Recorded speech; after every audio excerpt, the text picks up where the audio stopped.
Buenas noches a todos y todas, bienvenidos al tercer Congreso de Experiencias Didácticas y Pedagógicas en Educación Virtual. Mi nombre es Joana Saldarriaga Montoya, soy licenciada en Ciencias Sociales de la Universidad Pedagógica Nacional, maestrante en Territorio, Conflicto y Cultura de la Universidad del Tolima y actualmente me desempeño como tutora de Ciencias Sociales, Económicas y Políticas en el Bachillerato Virtual de la Universidad de la Gran Colombia. El día de hoy vengo a presentarles mi ponencia, Literacidad en la Red, Estrategia para el Aprendizaje de la Geografía Crítica, la cual se inscribe en la línea Experiencias en Metodologías Virtuales para la Educación propuesta en este congreso. Bien, los temas que trabajaremos durante esta ponencia son, primero, los retos de la geografía escolar en Colombia, segundo, el aprendizaje de la geografía crítica y la literacidad informativa en red, las estrategias posibles para promover la literacidad con perspectiva crítica, teniendo en cuenta textos multimodales, trabajo de campo, pensamiento crítico, también la experiencia en el Bachillerato Virtual de la Universidad de la Gran Colombia, y para finalizar, unas conclusiones que lograré construir con sus aportes, críticas y reflexiones. La educación virtual ha replanteado la forma en la que se aprende, pues la emergencia de textos multimodales hace necesario que los tutores hagamos de la literacidad informativa de perspectiva crítica un referente para el análisis de los contenidos a los cuales acercamos a nuestros estudiantes y con los que se relacionan también de manera autónoma, lo cual para el caso de la geografía crítica es fundamental, pues el aprendizaje de esta requiere consultar fuentes de la más variada naturaleza, que pueden estar permeadas por una fuerte carga ideológica, ante lo cual se debe tener cautela, para poder hacer no solo análisis profundos, sino también reflexiones constructivas aplicables desde el contexto de cada sujeto. Innegablemente, los lineamientos y estándares dados por la legislación en torno a la enseñanza de las ciencias sociales en Colombia no son los más óptimos. Sin embargo, se podría decir que la situación actual no es tan grave como la que se vivió a finales de la década de 1980, cuando se integran por primera vez la historia, la geografía y la democracia en un solo campo ambiciosamente denominado ciencias sociales. Dicha reforma se puede decir que constituye un golpe para la geografía, pues, según Hurtado, se plantean 30 indicadores básicos para enseñar ciencias sociales, de los cuales 29 se asocian con la comprensión de procesos históricos y solo el último indicador hace énfasis en poder localizar todo lo aprendido en el espacio geográfico. Lamentablemente, el impacto de dicha reforma aún hace eco en el imaginario que se tiene respecto a la geografía, la cual, para muchas personas, incluidos lamentablemente bastantes docentes, es equivalente a hacer, o en el peor de los casos, copiar mapas y memorizar accidentes geográficos y divisiones administrativas. A pesar de que en los lineamientos curriculares generados por el Ministerio de Educación Nacional se habla de estrategias que busquen educación en la era de la globalización para el cambio y que promuevan la formación de ciudadanas y ciudadanos que comprendan y participen en su comunidad de manera responsable, justa, solidaria y democrática, o de que se hacen críticas a la enseñanza de una geografía memorística, permanece la visión de dicha ciencia como un saber técnico ligado exclusivamente a la localización, pues de acuerdo a los lineamientos curriculares de ciencias sociales, el Ministerio de Educación es consciente que durante la educación básica es importante y necesario que se formen los conceptos básicos y se practiquen métodos y técnicas propios de las diversas disciplinas que conforman las ciencias sociales. Por ejemplo, un educando que curse la básica y la media, aunque no sea un geógrafo, debe manejar elementos claves de cartografía. Es evidente que la geografía escolar se ve limitada a la cartografía, disciplina clave y obviamente polivalente, pero en la cual no se pueden seguir agotando los análisis espaciales, ya que, desde mi perspectiva, el papel central que debe cumplir la geografía escolar es la de promover una espacialidad crítica en estudiantes y también en maestros, lo cual solo se logra al situarse en los retos y posibilidades del contexto. Ahora, en los estándares básicos de competencias en ciencias sociales, formulados en 2004 y publicados bajo el nombre Formar en Ciencias, el Desafío, se reglamentan varios ítems, de hecho 9, agrupados en relaciones ambientales y espaciales, relacionados particularmente con la globalización, lo cual está relacionado con la moda en la que se ha convertido hablar de tal fenómeno como si fuera algo novedoso. En los estándares se refleja una visión del espacio como una dimensión ligada a lo económico y lo político, lo cual definitivamente es una mejoría respecto a la reforma de finales de 1980, en el cual el único ítem se refería a la localización. Por lo tanto, es evidente que se puede entrar a hablar de un espacio producido socialmente. Sin embargo, la crítica frente a la espacialidad en los lineamientos y estándares no se refiere a lo que dice el papel, sino respecto a las contradicciones que supone el hecho de que por un lado se busque promover una postura crítica en torno a factores que ponen en riesgo el derecho del ser humano a una alimentación sana y suficiente. Ese texto lo tomo directamente de los lineamientos. Bien, o sea, acá diríamos, bueno, si se está haciendo una propuesta en la que se reflexione sobre qué factores son los que ponen en riesgo la alimentación sana, una alimentación suficiente para la población, pues uno diría que hay que hacer una crítica frente al uso de la tierra, la desertización, los transgénicos, pero lo que vemos en la realidad nacional es que la tendencia es básicamente ir en detrimento de la soberanía política, económica y alimentaria, lo cual se evidencia con la firma de tratados de libre comercio que ponen a competir a un país como Colombia con una agricultura poco desarrollada, una agricultura que está abandonada por el Estado, la ponen a competir con una agricultura como la estadounidense, que pues es una agricultura bastante tecnificada desde la Revolución Verde. Entonces, esto lo que pone de manifiesto es la incoherencia entre la espacialidad, particularmente la territorialidad, propuesta en la legislación educativa y la que realmente se evidencia en la práctica. Por lo tanto, uno de los problemas centrales a los que nos enfrentamos los docentes o tutores de ciencias sociales, particularmente de geografía, y también pues, los estudiantes, es cómo abordar una espacialidad crítica y significativa, cuando en la cotidianidad elementos clave como el territorio y la territorialidad se ven cada vez más desdibujados. Frente a este desafío, se debe partir de la idea de que tanto estudiantes como tutores estamos en la obligación de involucrar en nuestras prácticas de guianza-aprendizaje la reflexión sobre las prácticas espaciales, pues no basta con que los estándares, los proyectos educativos institucionales y los proyectos de área de ciencias sociales repitan que se busca promover sujetos críticos, ya que esto no depende de cuántas veces se diga, sino de emplear estrategias constructivas que evidencien que dado que el espacio social es construido,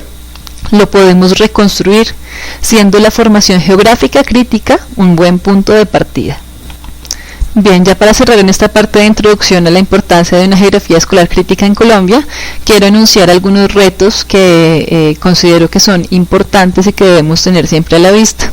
Entonces, el primero sería transformar la visión de la geografía como una disciplina memorística, ya que la geografía va mucho más allá de saberse de memoria X cantidad de departamentos o de recitar también de memoria accidentes geográficos, como se dijo anteriormente. También ampliar el campo de estudio de la geografía escolar, integrando a sus análisis perspectivas políticas, económicas y bioculturales. Y también vincular las TIC al aprendizaje de la geografía crítica, tanto en la educación virtual, lógicamente eso es algo fundamental, como en la educación presencial. Y quiero en este caso también citar una frase de Estanislao Zuleta, este gran autodidacta, pedagogo colombiano, que nos dice, la voy a leer pues para que la tengamos ahí presente, que en el caso de la enseñanza de la geografía, a un estudiante de bachillerato le enseñan los afluentes principales de los grandes ríos como el Magdalena, el Cauca, el Amazonas, y si no los aprende puede llegar hasta perder el año. En cambio, no se enseñan otros aspectos como por ejemplo, qué significa desde el punto de vista cultural, social y económico ser del trópico y no ser de un país de estaciones, o qué ha significado la montaña en la vida económica y cultural del país. Entonces, la reflexión que se puede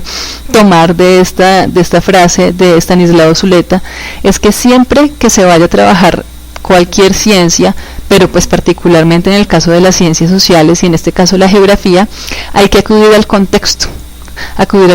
del estudiante, al contexto del maestro, porque de ninguna otra forma se van a poder llegar a construir aprendizajes significativos que sirvan para transformar primero la realidad del estudiante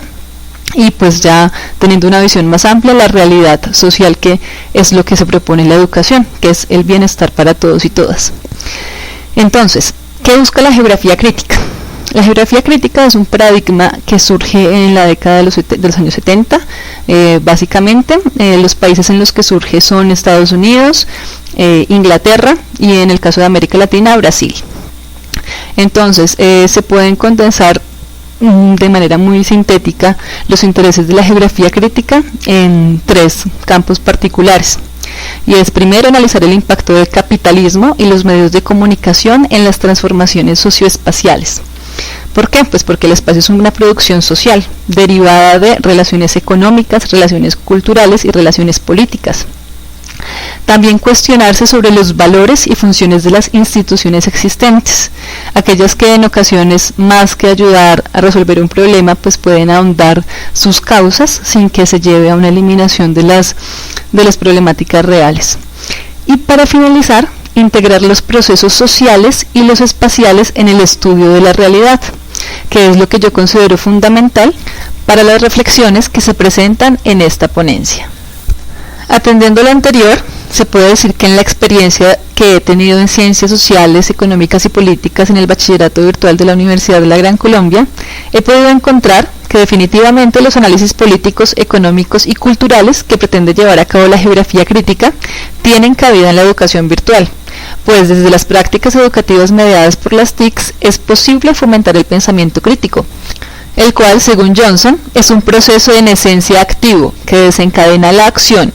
pues ejercer el pensamiento crítico exige una preparación y disposición absolutas de carácter activo en la dedicación de una manera reflexiva a los problemas y cuestiones que surgen en la vida cotidiana. Por tanto, las estrategias que debe emplear el tutor con miras a generar una concepción espacial, crítica y contextualizada deben partir del fomento de la literacidad informativa de perspectiva crítica, que según Daniel Cassani se basa en la conformación social del sentido del texto, que implica que el significado se construye en contextos sociales, políticos y culturales que provocan en los receptores unas interpretaciones determinadas históricamente y localmente, con lo cual comprender implica en una perspectiva social posicionarse. Con esto lo que quiere decir Cassani es que no hay objetividad ni parcialidad cuando se construye o se analiza un texto. Sin embargo, aquí hay que entrar a hacer una claridad frente a lo que se concibe como texto en la educación virtual, pues los contenidos con los que se encuentra el estudiante ya no son planos, es decir, en este modelo de aprendizaje se busca la integración de textos multimodales, que pueden ser videos, imágenes, animaciones, audio, infografías, a las prácticas educativas. Por ende, tanto tutores como estudiantes nos enfrentamos al reto de seleccionar los contenidos de acuerdo a su validez, pues ante la presencia cada vez mayor de experiencias colaborativas como las wikis y foros, las habilidades de rastreo y de análisis de la información deben hacerse cada vez más fuertes.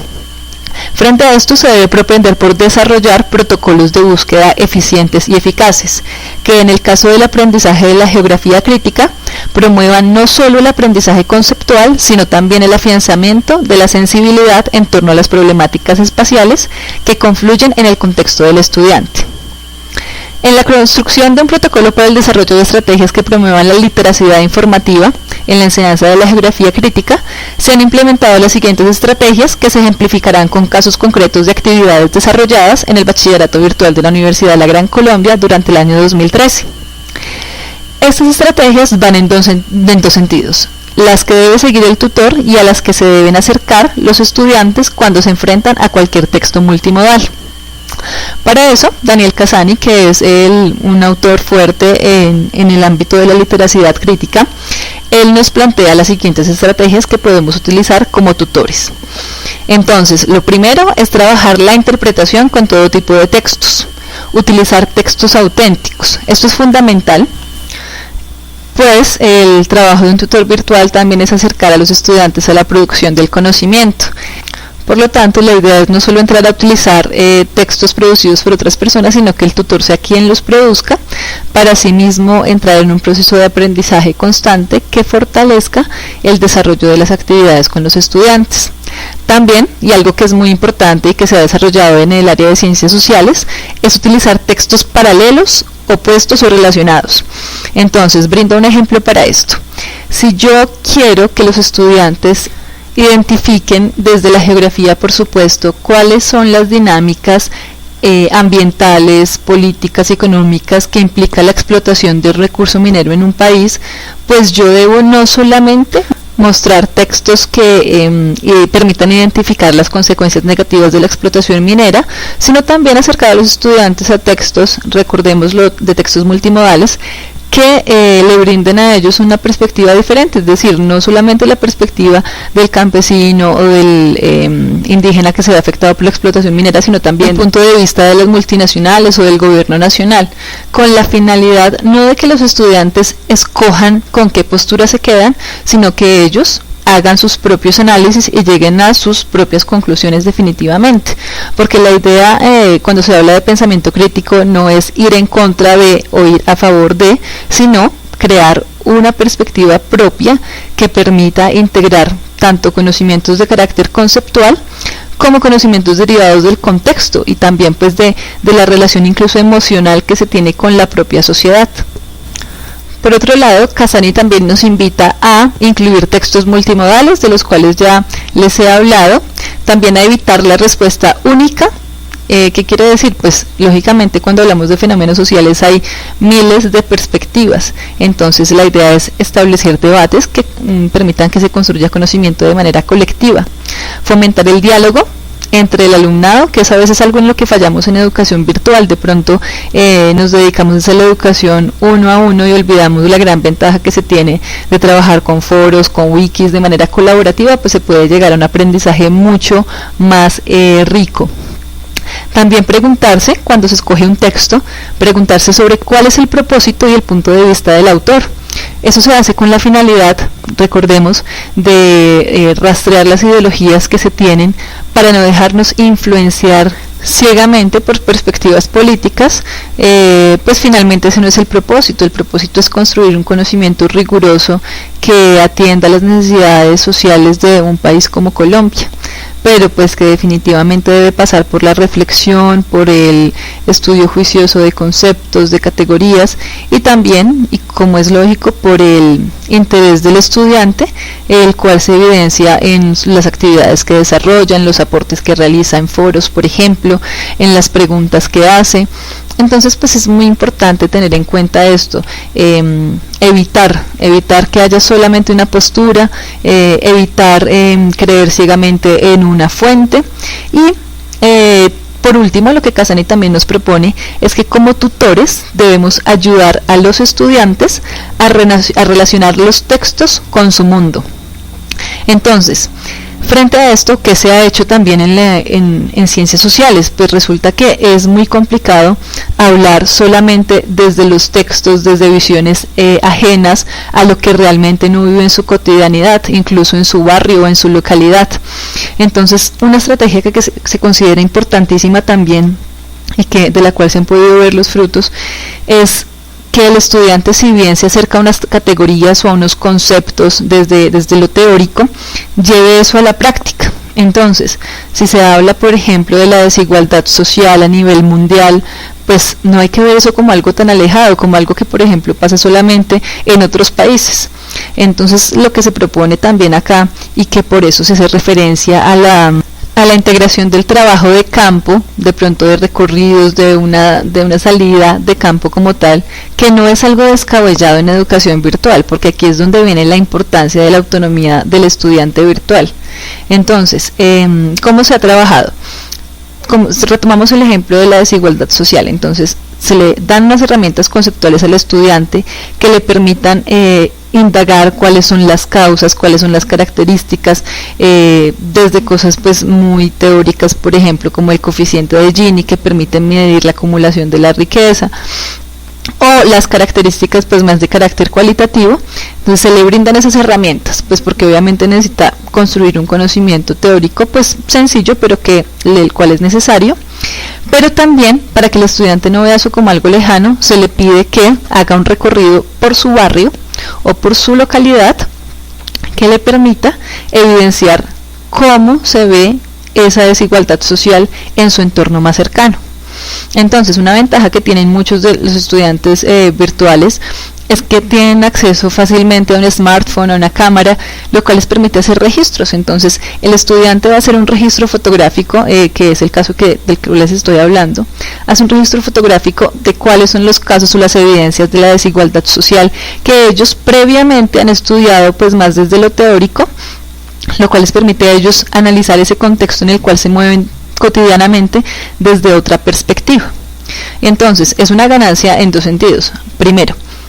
analiza de manera mucho más rigurosa, mucho más concreta su realidad, su cotidianidad, pero también se convierte en un productor de conocimiento, en la medida en que él hace su registro fotográfico, o en el caso que no tenga el acceso a la cámara, pues hace un registro por medio de dibujos, y va a entrar a producir una reflexión y una visión de cómo es el espacio que habita, lo cual pues definitivamente ya hace que se genere una perspectiva mucho más amplia de para qué es que sirve eso de la geografía, y cómo él es un protagonista dentro de las relaciones espaciales, sociales, económicas que se dan en su entorno.